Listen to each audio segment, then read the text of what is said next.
What's up, Internet? I just got back from picking up my PlayStation Vita down the street. I figure I'll do an unboxing video for this stuff. There might be 100 of these on the Internet by today, but there might not, so I figured why the hell not. Get this online. First, let's see what I got here. Of course, the console, handheld itself. I ended up going for the 3G version. I figure why not for the extra 5,000 yen. As soon as the first 3G killer app comes out, if ever, and I don't have a 3G, I'm sure I would have wanted it immediately. Going down, I got the protective film, Vita brand, PlayStation brand, 16 gig memory card, which as you can see is tiny, smaller than my thumbnail there.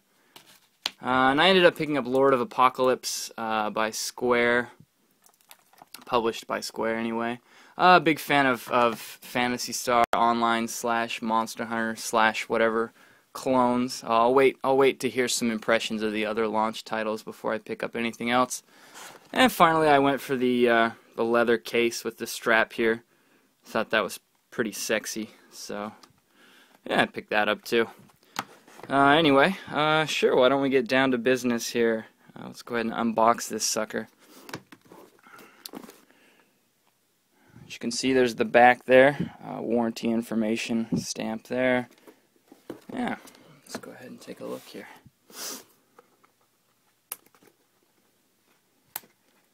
Sorry, I'm trying to do this with my iPhone, so this will be a one-handed unboxing. I don't have any girls in Santa outfits like I think PlayAsia did, so sorry about that.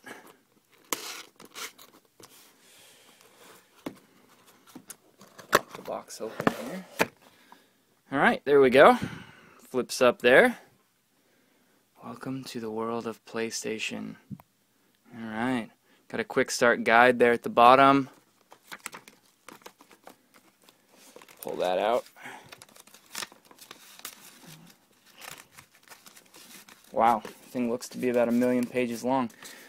Alright, well, let's flip this up first then. Under the hatch there, it looks like we have AC adapter,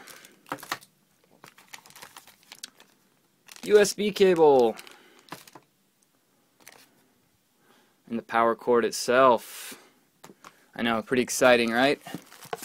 At the very bottom here, Docomo Tsunagaru. That would be probably exclusive to the 3G model here, connecting to Docomo, who is the provider for the service here in Japan. I guess that would be AT&T. If you're in the US. So that's it there. Let's go ahead and pull this quick start guide out here. Oh, okay, it's more than a quick start guide. It looks like we have a quick start guide here, which accordions out here. And underneath that, we have another accordion looking pamphlet. This one says Sa Asobo. Well then, let's play. But we're not going to play yet because I'm still unboxing this thing. And what looks to be the console here wrapped up. Give me a sec, I'm going to unwrap this. Here we go, maybe I can show you a little bit here.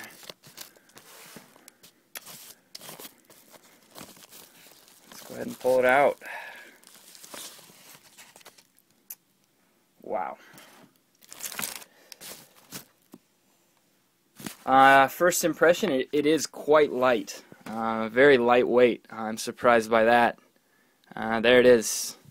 As you all know, it's sexy as hell. The thing is hot. It's pretty large for a handheld. I like that. Some people don't. I think it's nice to have a large handheld. You got a camera on the back there, the back grips, the back panel, and of course in the front we have 2 analog sticks. Here and here. They give off a little click, a little feel of a click when you move them around. I like that as well. The D-pad here, which I have heard rave reviews of. This D-pad feels really nice, especially if you're used to other handheld D-pads as of late, or even ever really. The PSP D-pad was a little strange, and I think that the D-pad on the 3DS is pretty terrible. Of course, these days we don't use D-pads as much, but for fighting games and things like that, that will be nice.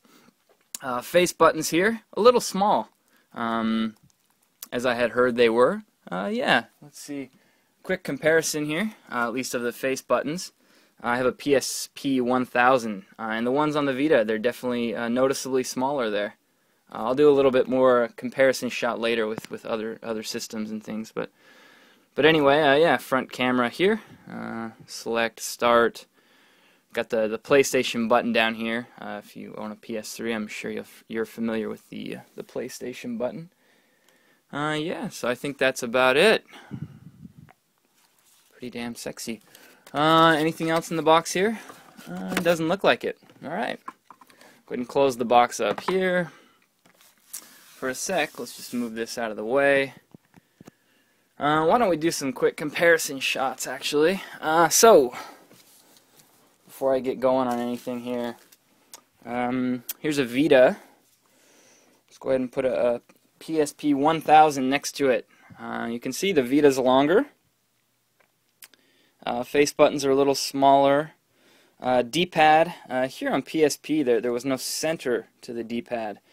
Here you've definitely got a cradle rocking center and a nice click to these, whereas this has no click to it. So I think I prefer that, but depending on who you ask, my opinions might vary. Let's go over here and get my Monster 3DS. I say monster because it's in the crazy Monster Hunter cradle. I'll give you a little bit of a side-by-side, in and out, because why not? So there it is, in the cradle. Let's put it up here. In the cradle, it looks like they're about the same, lengthwise. Back this way, you got this crazy thing sticking out on the top of the 3DS. If not for that, yeah, maybe about the same. Obviously, if we pop it open, the screen on the Vita kills that thing. Of course, there are two screens. However, I mean, that screen is just humongous compared to that. So, yeah, pretty nice. I'm going to go ahead and pop the 3DS out of the cradle. Hang on just a sec.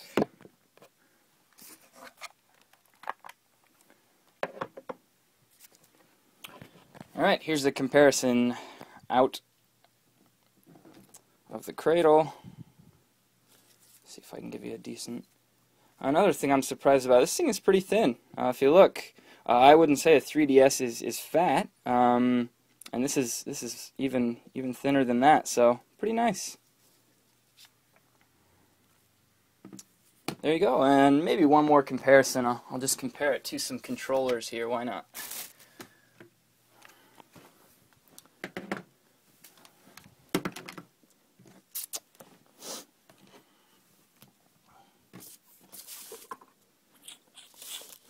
Let's see.